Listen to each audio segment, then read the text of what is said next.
my name is Steven. I'm here with Smallhold and we're here to guide you through your mushroom grow kit journey. Inside the box is a living organism.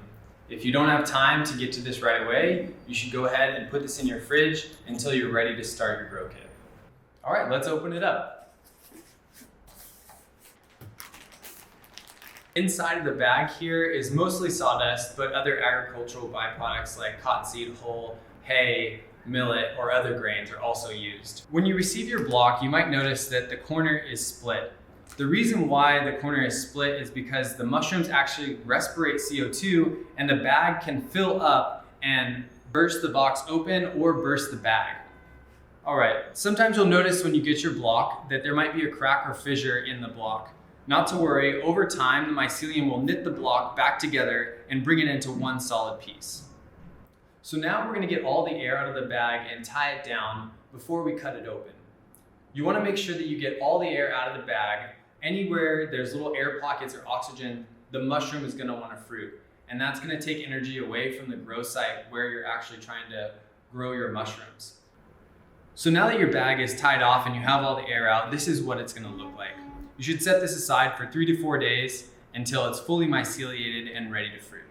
Now that we have our bag tied off and all the air out, you're going to need some food safe sanitizer, a cutting tool such as a box cutter or a pair of scissors, and your block.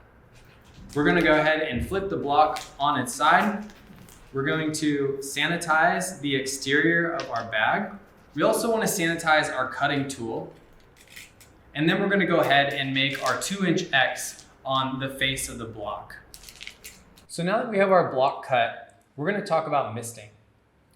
All the moisture you need to fruit the mushroom is actually inside the block. The reason for the misting is that we want to keep the block moist and we want to prevent the mushroom from drying out, cracking, or chapping.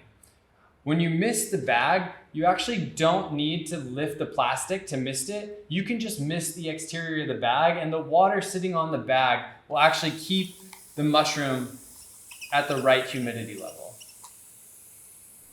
So now that your block is cut, the next step is going to be placing it in the perfect spot in your house. These mushrooms are wood-loving species and they live in the forest. Typically on a forest floor, you want to think scattered light. It's also going to be kind of humid, maybe a little misty. So really a great place to put these is with your houseplants. You really want to avoid dry areas and really hot areas. It should be between 60 and 70 degrees. And then humidity-wise, you're going to use your mister to mist your block about 3 times a day. These are what ready to harvest mushrooms look like. It typically takes about 7 to 10 days once you cut the block. It can take longer, it can also speed up and go faster, but you're dealing with a natural organism, so it will fluctuate in either direction. The lion's mane, you can tell they're ready to harvest by looking at the teeth and the color.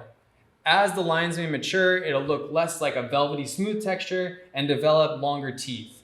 You'll also notice the color shift from more of a blush pink color to more of a cream color that you see here. The blues, you'll notice that the caps are going to go from a dome shape to more of a flattened shape. And then underneath, you want to take a look at the gills. You can see that the gills are really well defined on the blues. And on a younger pin, it's going to be really tight and the gills aren't going to be well deformed underneath the cap. So now we're going to harvest our mushrooms. When you harvest your mushroom, you want to get as close to the base of the block as possible. You're going to pry up with your fingers and give it a little twist. You want to be careful not to put too much pressure on the caps because they can split or crack. So at the base here, you'll see that there's still some substrate attached to the bottom there. You're going to want to go ahead and leave that on. This is going to provide nutrients and moisture to the mushrooms while they're sitting in your fridge. The best way to store these is just to put it in a brown paper bag and keep it in your fridge until you're ready to cook with it. Next, we'll do the lion's mane. You're going to use the same practice with the lion's mane. You just want to be careful not to squeeze or put too much pressure on the teeth because they do bruise easily. You're just going to come at the base, pry it off, and there's your lion's mane. Now that we've completed our harvest, we're going to attempt to get a second fruit. This isn't guaranteed, but it is common for blocks to fruit multiple times. The way we're going to do that we want to clear away any of the residual mushroom pieces that you see on the block. We're going to take the block and soak it in water where the original cut site is.